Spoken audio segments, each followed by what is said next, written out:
Chunki bizni mana hozirgi ota-onalarimizni, bizni yoshimizdagi tengdoshlarimizni qarasak, bu narsa bor. Lekin bizni farzandlarimizda bu ancha kamaydi. Chunki biz o'zimiz anchayin ongimizni tozalash ishlarini olib boryapmiz.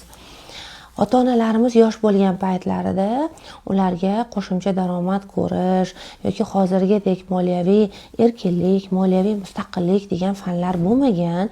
Faqat ular o'sha kundalik maoshlariga yashashga, ma'lum bir patolog ostida yashashga majbur bo'lishgan. Shuning uchun ham ular o'z farzandlariga o'zlarining muhitlaridan, holatlaridan kelib chiqqan holda tarbiya berganlar. Endi yana bir taraf borki, bo'ldi, mana ota-onam shunaqa tarbiyalab qo'ygan deb o'tirish ham bu noto'g'ri bo'ladi.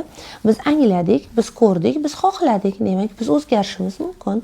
Shuning uchun ham bizni farzandlarimizda bizdan ko'ra keskinlik, bizdan ko'ra ochiqlik, bizdan ko'ra nima deydi, ruhiyatida qo'rquvni kamligi va pullar tomon harakatni kuchliligini ko'ramiz. Bu qandoq ham yaxshi, men bunda ham qo'llab-quvvatlayman.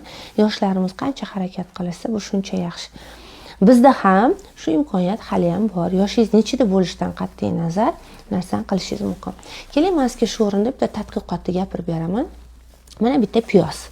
Shu piyozni ikkiga bo'lib turib, yarmini yaxshilab haydalgan, o'g'it solingan dalaga eking.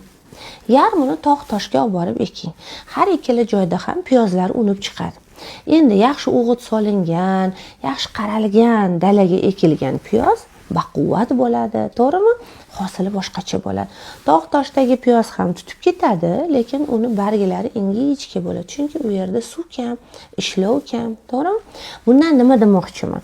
Demakki, biz mana shu ongimizga qancha moliyaviy bilimlarni bersak, pulga bo'lgan munosabatni bildiruvchi fikrlarimizni to'g'irlasak, bizni pulga bo'lgan energiyamiz, pulga bo'lgan munosabatimiz o'zgaradi. U yo'q kamayadi, yo'q ko'payadi. Ko'paytirish har bir insonning o'zini harakatiga bog'liq. Shuning uchun gap bekorga aytilmaydi, kambag'al bo'lgani uchun o'zi aybdor deb.